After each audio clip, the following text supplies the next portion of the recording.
Greetings, everyone. Welcome to a new episode of Plan B Success. Today, we're going to do a guest interview that I'm very excited about, and it's Rayson Choo. Rayson is a transformation catalyst who's helping millennial entrepreneurs and professionals with their personal branding, personal mastery, and professional networking through his MBS and EPIC system. We're going to talk about that in a minute. He's also a Sure. host of a podcast called the Raygacy Show, where he gets to pick brains of celebrities and entrepreneurs on their journey towards success, lessons learned, and more. So, with that, welcome, Jason. Welcome, Rayson. Sorry.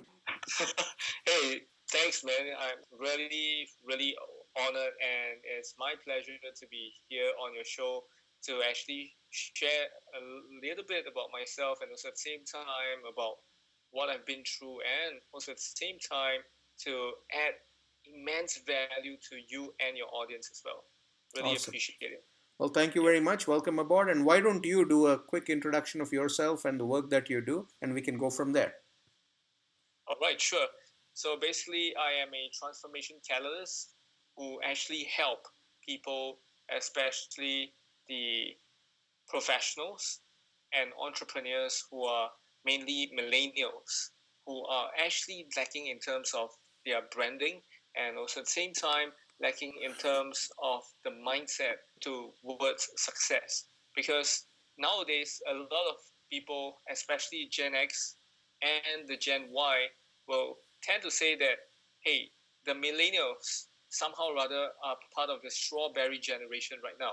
But I beg to differ, okay, because one thing is, as a Generation Grid Award nominee, I truly believe that it is something that we shouldn't be looking down upon in terms of this current generation, because back when you guys were in the Gen X or in whatever generation we have to call them as, I believe the previous generation were talking something a little bit negative about that generation back then. So it's similar, right? So now we have to learn how to actually help this generation rather than scrutinizing them as well. So that's why I'm here to actually offer help, offer coaching, training, and also at the same time, I will also be speaking as well in terms of all these kind of topics like personal branding, personal mastery, and also at the same time, stress management as well, which is very important when it is something that you are actually achieving. You want to become successful. Somehow, rather, you need to learn how to be less stressful, how to overcome your obstacles as well. That's great. I'm glad to Yeah. hear what you said, in terms of kind of defending your generation and trying to give them the skill set from your perspective. You're right, Yeah. there's a generational gap and people have doubts and questions about their abilities, but it's a different time, You're in a Yeah. different time, in a different zone, and at age 21, I think what you're doing is pretty impressive. To be frank, I'm thankful that you gave me such a very great comment of like I'm 21. And in fact, I'm not 21. I'm actually 29 this year. Oh, okay. Well, you're still in your 20s. Oh yes, I'm still in the 20s. So next year will be bye bye number two, hello number three in the front. Awesome. Yeah, yeah. So talk about your journey. How did you get into what you're doing? How did you get into helping out entrepreneurs and millennials? And what all do you do? What are your systems and what's your podcast about? Let's talk about that. Okay, so now let's talk about the podcast first. So basically, the podcast was something that I've always wanted to do back when I was 24 years old. So I always wanted to have this podcast because I felt like, hey, it's very cool to interview amazing guests, amazing people such as Tony Robbins, Gary Vee, Grant Cardone, and all these other people that I wouldn't say I idolize them, but I really model from them in Mhm. terms of the systems, the aspects, their mindset, their mentality in life, which I really believe is something that a lot of us are lacking in. Because back then, when I was 24 years old, in the first half of 2014, I was actually having a pretty tough time, to be frank. I didn't know what on earth I wanted to do other than just being a nurse, because I actually graduated from a polytechnic with a diploma in nursing. So every man in Singapore has to go through army. And then that point of time, I actually graduated from the army, and with the diploma in in my hand, I was thinking, hey, probably I can go anywhere I want, do whatever I want, as long as it's in terms of nursing, right? So somehow or rather, I didn't know why, but I just chose to go to the private route, where I went to a Japanese clinic to work. And at that point of time, I was also having a very much, I would say, toxic relationship with my ex-girlfriend. And we were almost every day, probably 3 to 4 times a week, or sometimes can be slightly lesser. We will be quarreling over small little things. And that was very toxic for me. So at that point, I was still amateur in terms of relationship. So I'm still immature as well. I was still an amateur at my work. I was an amateur in my workplace. I was immature as well. I was an amateur in relationship as well. So somehow or other, I couldn't focus at all. And at that point of time, I was literally burnout, because sometimes the quarrels can start from like 9 p.m. It can end all the way until 2, 3 a.m. And at that point of time, I was like a very Mr. Nice Guy kind of personnel, where I will always be trying to pacify her, talk to her, and that cost me a lot of sleep that I could have been sleeping, but I was doing all these things, and somehow or rather, within a month or so, within a month or two, around that stretch of time frame that I was with this Japanese clinic, somehow or rather, the manager actually caught me because I actually made some mistakes during that point of time, and I couldn't cope with the work, even though it's easy. And lo and behold, the manager spoke to me, and the next moment, I was being laid off. Oh boy. Okay.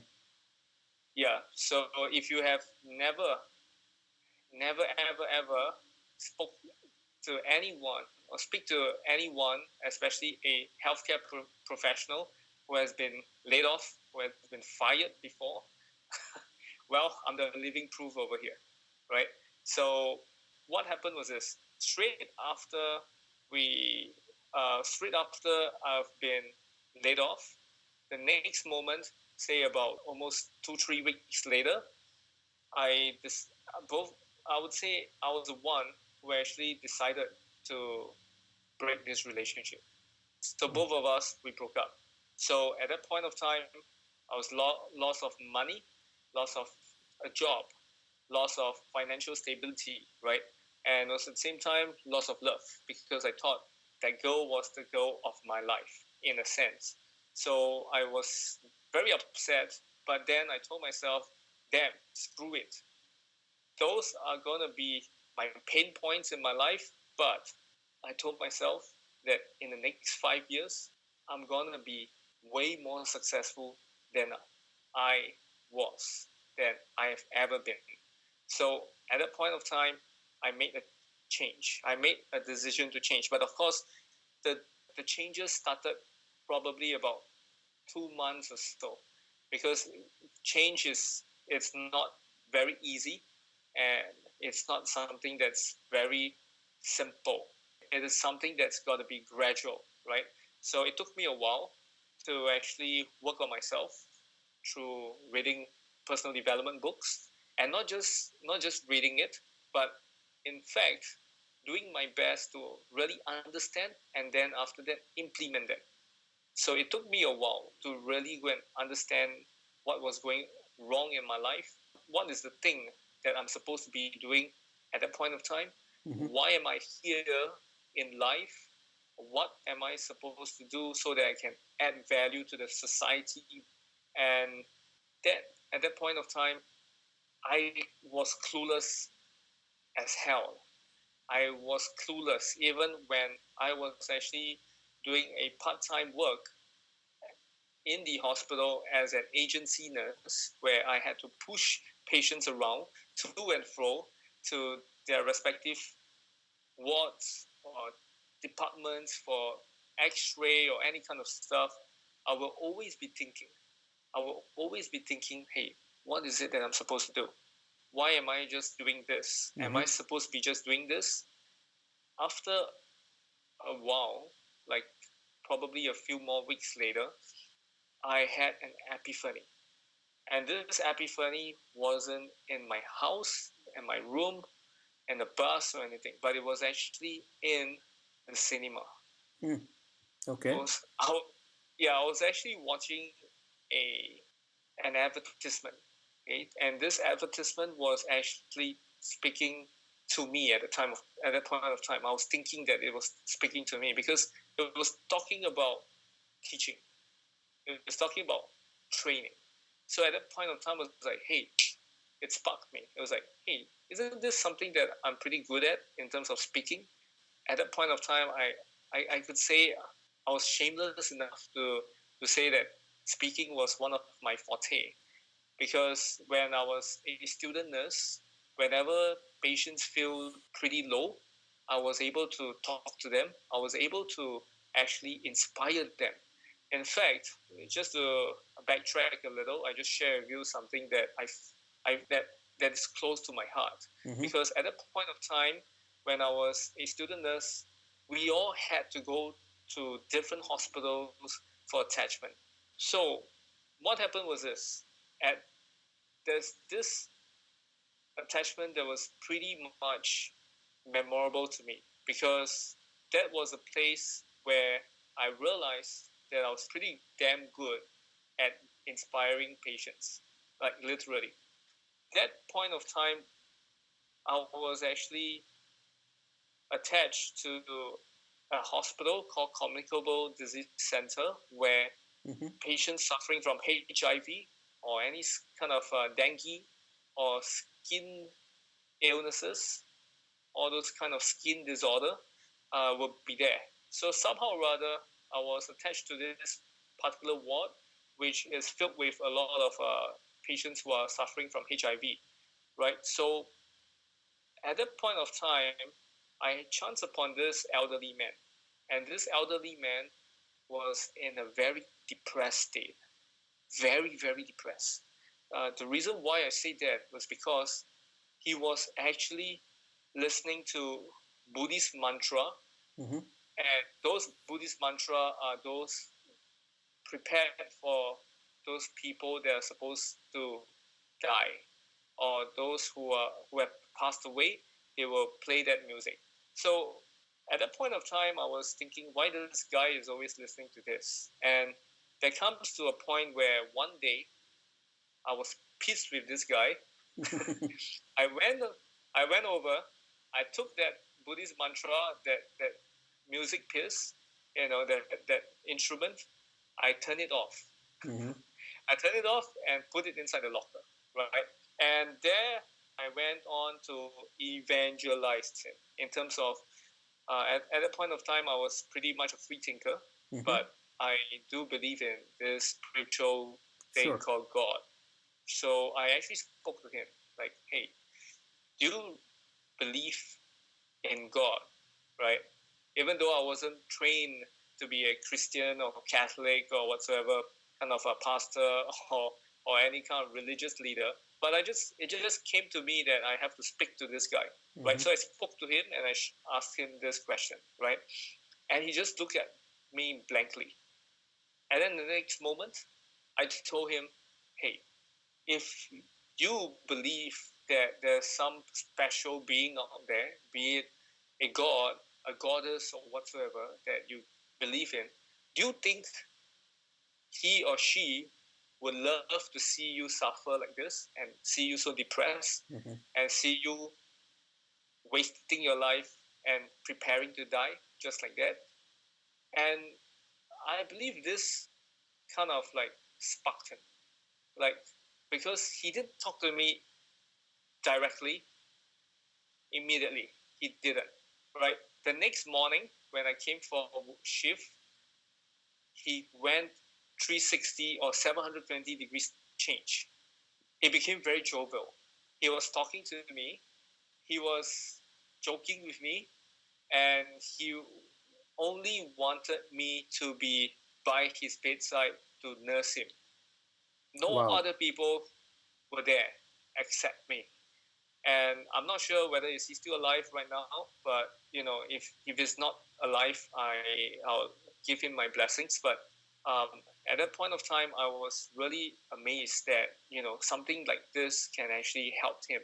So at that point of time, while I was being inspired by this advertisement, this came into my mind. This scenario came into my mind, and I was like, okay, cool. Seems like God or whatsoever, laws of attraction or universe or whatsoever, is actually trying to share with me that, hey, I gave you this gift. You better jolly well make full use of it and don't regret not using it, right? So that was the time when something miraculous happened after that. So when I reached home, I turned on Facebook as usual, as any millennial would do, right? Would go onto social media and check things out. So somehow or other, I saw my ex-secondary schoolmate, who used to be a bad boy, a thug, in my class, in the school, to be motivating people. And he changed his display picture, and he was like teaching and coaching or something like this. And I was inspired. I was like, hey, I was thinking about something like this in the cinema an hour or two ago. And next moment, I saw this guy speaking, sharing, and I was inspired. I was like, okay, I'm going to take the action. I'm going to ask him, how can I do it? And next moment, he introduced me to my ex-mentor, who actually brought me to secondary schools, which is, I believe, high school over in the US. So I went to schools to start to learn, and then after that, I started to share. I started to share my life story, which I am grateful that I have to go through this kind of setback in my life, and that it allowed me to propel forward and to be able to give back to the youths, to the millennials as well. And few months later, say in June, I was able to find myself a job as a psychiatric nurse. And then even better things happened. 4 months after I've been employed, I was being given the opportunity to be featured on the local newspaper. Awesome. Because of my life story. Not just because of me losing the job and all this kind of stuff, but because I have a very compelling story, which I don't mind sharing to your audience, which is I have a family member, which is my mom, who actually suffers from a very common mental disorder, which is known as schizophrenia.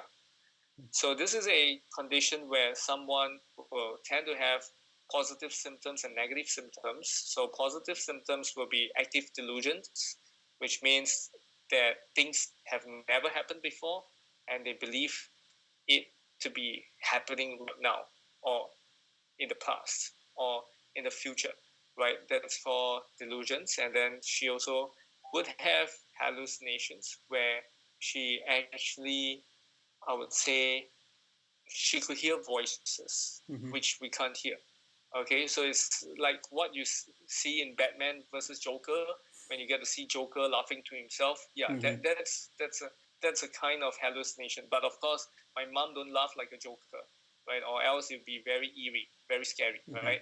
Sure. So yeah, but yeah, so I told myself I would like to actually learn how to actually care for her. How can I help her?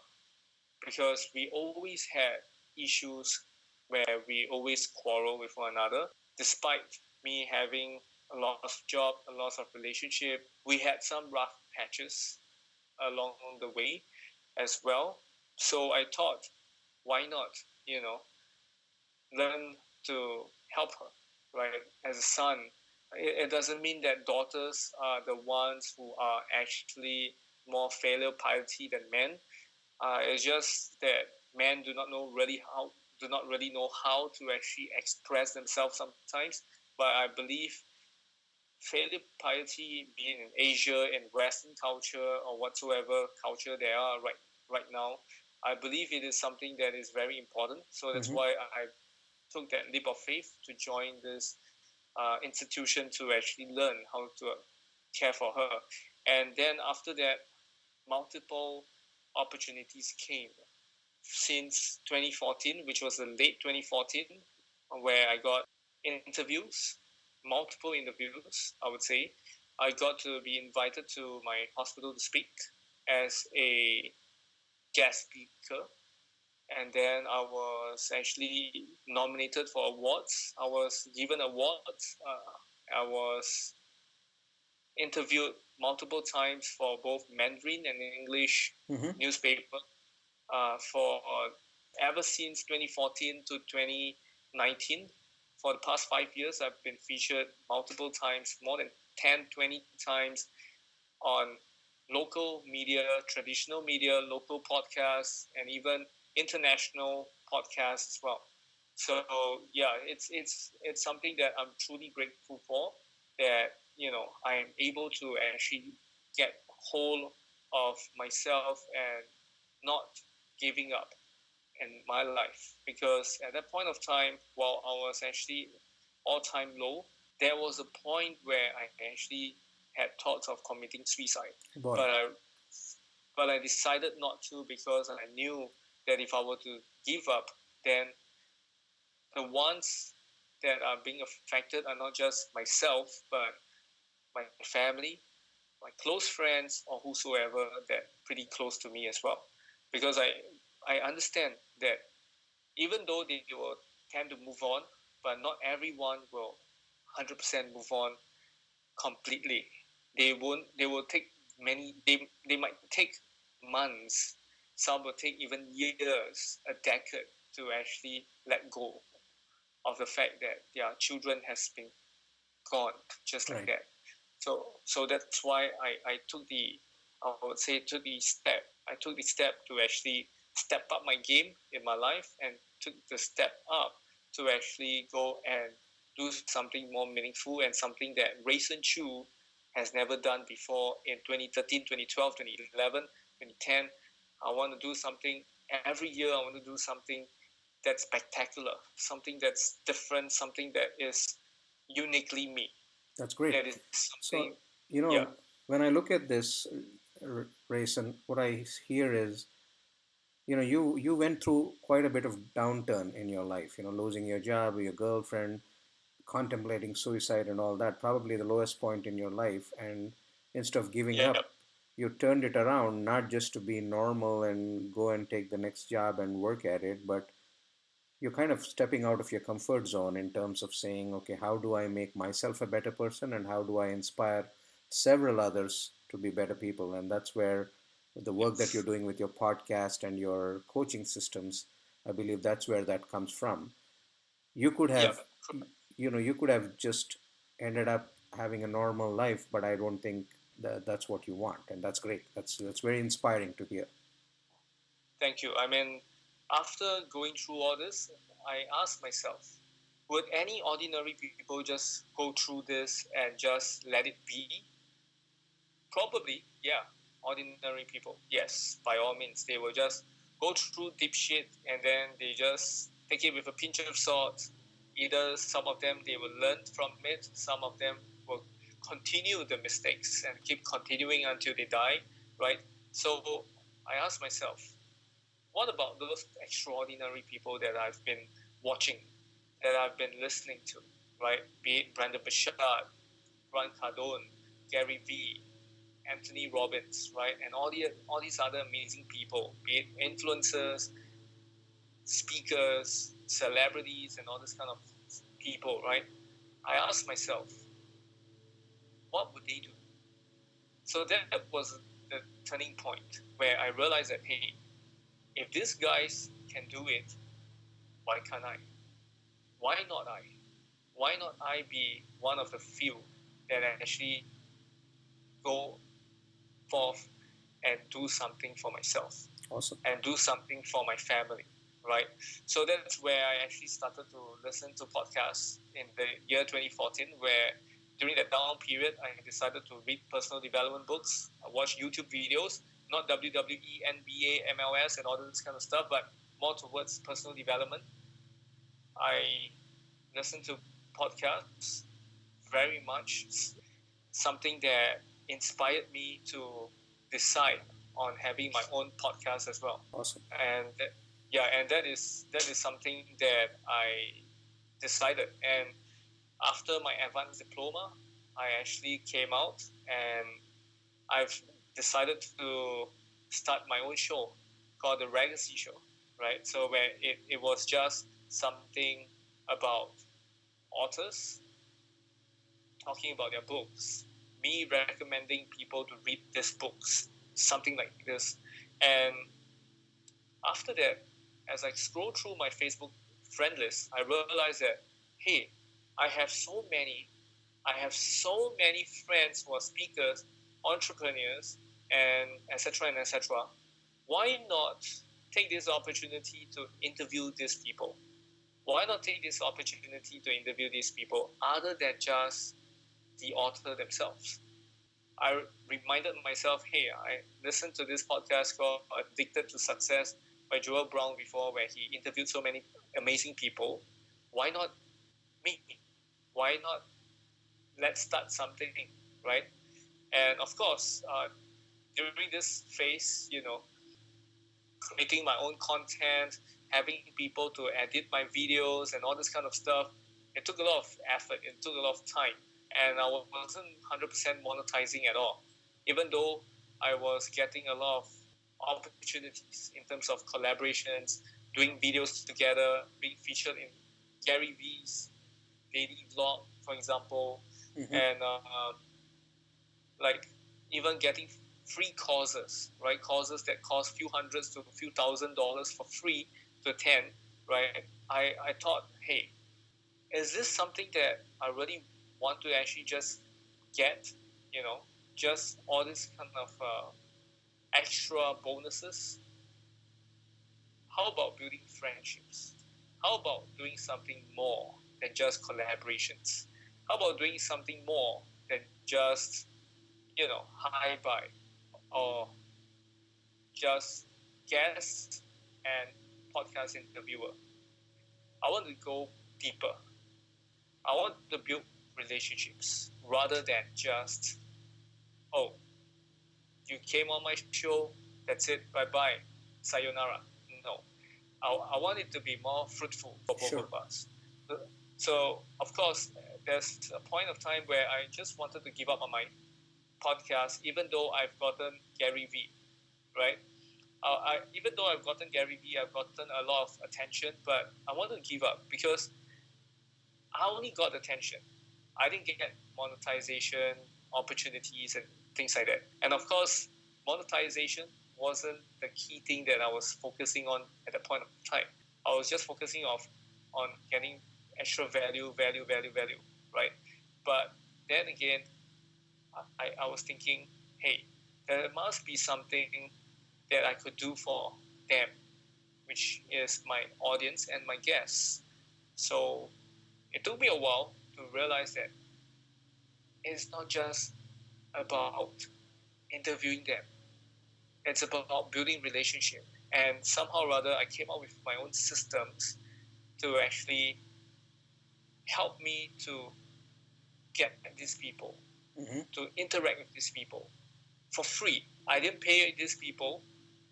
I didn't pay them a lump sum of money in order to appear on my podcast, which some of them love to receive that, right? Some of them hope that I can actually, for example, I do not want to name the person, but he's pretty big in the property niche, okay? And he actually asked me to buy Bitcoin from him before I can actually interview him. So I told him, no, that's beyond what I want to do and what I can do with you. So I want to do something that's different. I want to build relationship with you. I do not want to just be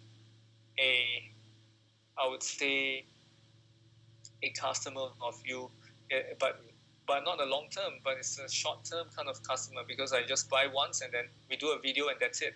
I'd rather be long term, right? Mm-hmm. So I told him that, hey, I know you have seen what I've been doing.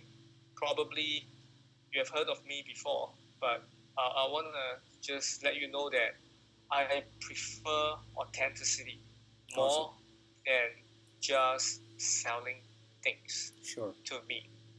Yeah, because a lot of people have been selling courses, books, whatsoever that they can actually think of to me after interviewing them, some of them. So I was pretty much clueless at the point of time. I did not have any end game for myself. So that's why I kind of lose out. So that's why for all the listeners that are listening to this episode right now, I want you to ask yourself this. What kind of value can you give to the other party, be it your guest or your audience? And what kind of value do you expect to receive so that you can actually make sure that you do not suffer the same thing that as I had to go through the other time, right? So yeah, so all this were amazing, right? All these things, awesome, all these people that came in, all these networks and all. So all this are like the very valuable lessons and experiences that I got for myself. That's why I decided to actually come up with my own systems to share and to actually let people know about this and how they can actually elevate their brand so that they can actually get people to come either on your podcast or probably to meet up, for example. Yeah. Awesome. Impressive. So let me ask you this. So we talked about the low points and what made you take a turn to what you're doing. What would you consider your high point in life so far? Well, the highest point for me so far was to actually be interviewed by the local media, and it wasn't my first local interview. It's my second interview with the same newspaper, agency, and that gave me a lot of attention, because after I've been interviewed, my reports have my story has been shown to the public. A lot of people came to me and spoke to me and encouraged me as well, and they even did a very remarkable video for me during this whole interview, which is called the Generation Read. So it was something that I find very fulfilling, because I was able to impact other people as well. And it's not just the young guys, but it's the elderly as well. That's probably in their mid-40s or 50s as well, that was inspired by this. So I'm really grateful. And then multiple opportunities came. Other than just speaking, I was nominated for an award as well. I was actually even interviewed by other podcasters. So I would say I'm very blessed to have all these opportunities as well. Very interesting. What I would like to do next, Rayson, is I'm just going to shoot a couple of questions, and whatever comes into your mind, why don't you just talk about it? What are you most thankful for? The thing that, or the person that I'm most thankful for, is my family, my dad especially, who actually took care of me, who actually took on both roles as a dad and a mom. to actually look after me and to give me a shelter to live in, because at that point of time he was only earning less than $1,000, or probably just a slightly higher a bit sometimes, right?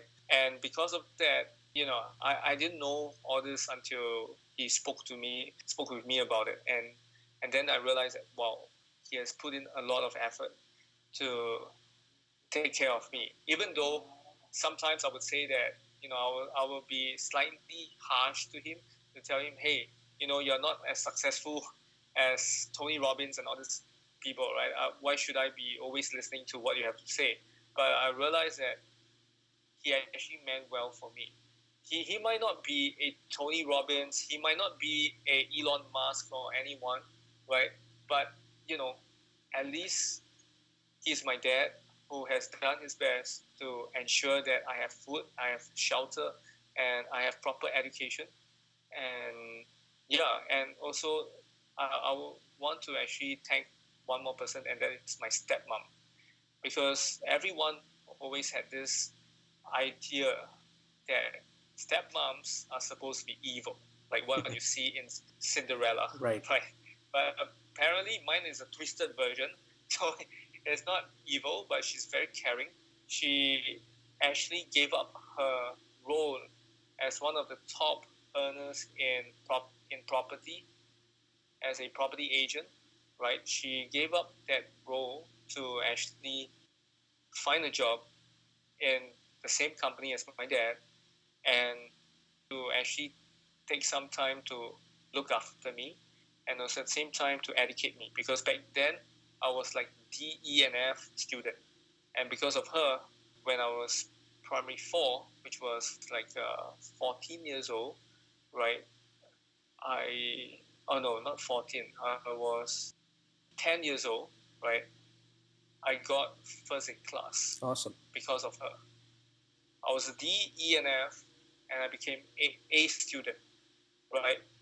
So it doesn't mean that you are not meant to be A student, but it's just how much effort and how disciplined you are to make sure that it happens for you. So that's something that I actually learned from her, and that's what I have been implementing ever since 2014's huge mistake. I think what's interesting is about the point you bring up, right? Right. There's a lot of external motivation that people look up to, like what you talked about, Tony Robbins and Elon Musk and all that. And it's very important that all of us look internally in our home ground in terms of finding internal inspiration. Like you said, right? Your parents, your mom, your dad, we need to find inspiration closer home in order, because that affects us the most. At a point in time, I'd actually written a blog on this, and one of the things that I talked about was, the driver that comes to pick up my kid in the school bus in the early morning and who doesn't miss a day. That's an inspiration. Yeah. It keeps your kids safe, takes them home, those kinds of things. Yes, I agree. And also at the same time, everything, be it a legacy, be it a success, started from within. Right. Not bronze and muscle, no, but it's more of your brain and your heart. That's and true. Your soul. Absolutely. It all comes from these three parts, I would say. Right. So that's where you get to be inspired by yourself, so that you can actually keep going, because motivation can only last that much. Right. You got to keep it every single day this much, full tank. So you got to keep on going no matter what, right? So that's why you have to actually treat it like as if you're brushing your teeth, showering yourself, urinating or whatsoever. You have to do it daily and consistently. Of course, you don't have to drink 10 gallons of water every minute, but what I meant was every single day you have to still drink water. Every single hour, probably, or every 1.5 hours or so, you need to be consistent and disciplined to drink, or else you'll be dehydrated, or else you have constipation and all this kind of stuff. You're right. So that's why you need to know how to look after yourself, because self-care is underestimated. Yeah, and self-care not just physically but even mentally, emotionally. You're right, absolutely right. Yes, So what are you most correct. scared of? Well, to be frank, I'm most scared of disappointing my parents. Most scared of in terms of disappointing them because they have put in a lot of hard work, a lot of hard hard work towards me as well, right?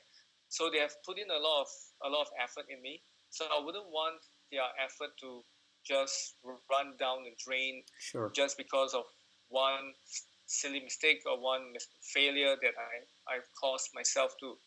And that's why I told myself that no matter what, even if I were to actually reach a downfall, I'll never give up. And even if I were to reach a pinnacle of success, I'll never forget my parents. I'll never even forget my roots and where I came from in terms of the not in terms of my ancestral roots, but in terms of the mistakes that I've made, the people that I came across that has helped me, the people that have bullied me, the people that have manipulated me, and all this kind of stuff.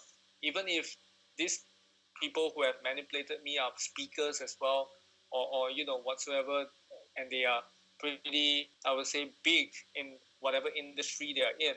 But I truly believe that there must be a reason behind why I fell into the trap of being affected by them, being manipulated by them. So yeah, that's why I have to tell myself that you know, no matter what, it's just like a train journey. People come and go. Mm-hmm. So who are the ones that you can keep? Keep. Who are the ones that you don't keep? You don't keep. And who are the ones that you have to be thankful for? Like my parents, I will always be thinking and thanking them. Awesome. And what are you most Yeah. happy about? Okay, so what I'm most happy about is right now I am in the process of becoming a full-time entrepreneur and a full-time speaker, full-time trainer as well. So I am actually happy that I got into this process, even though it's a long process, even though it took me about 2 years or so, right, to actually consistently knowing to find out what I want and to do and to actually take action and to plan things Sure. out, strategize things out. Yeah, I'm actually happy that I'm in this process. And you're probably looking forward to it too. Great, great. Yes, And what would you correct. like your legacy to be? The legacy that I want to have to be is whatever that I've learned is imparted to the people that's watching, supporting me. And even if the people are not supporting me, even if they are haters, at least they could still remember me. They could still remember what I've done for them. That's positive. Awesome. Yes, So and let and also at the same time, the content that I have on my Instagram, on my podcast, will still be ongoing. Will yeah, still it'll be be given out out. there forever. You're Yeah. right, absolutely. If there was one takeaway for the listeners, what would that be? What would you advise them? Like what I've always been sharing. Okay, you only have one life to live as you. You can't live as Rajiv. You can't live as me. You can only live as you yourself. So why not take this opportunity to find out who you are, what you want in life, why you want certain things, get clarity. And I wouldn't say that at the age of 28, 29, you'll be very much clear of what you are going to do, what you're supposed to do, right? It will take time. Colonel Saunders took more than 40 years of his life to find out what he wants. 50, 60, 70, 80. Then he found out the magic recipe of KFC, right? So even Jack Ma as well, and all these other amazing great people, right? Rockefeller, all these amazing people took a lot of time and effort to find out what they want to do, what they are supposed to do that can monetize, that can become a business for them, or even if it's not a business, they love volunteering and things like that, they are able to actually do it. So why not take this opportunity to find out about yourself first? Awesome. Before you start to be a blame thrower and blame other people, blame your postal code, blame the place that you're from, blame the government, blame whatsoever, because even if the government of any country that you're in is not as well as expected to be, how come there are people who are still successful in these countries? Very true. You have to ask yourself this: how come these companies can still survive over there, right? So that's why you have to look at, you have to ask yourself, who are you supposed to look at for your own success? Who are you supposed to model? Which company are you supposed to model?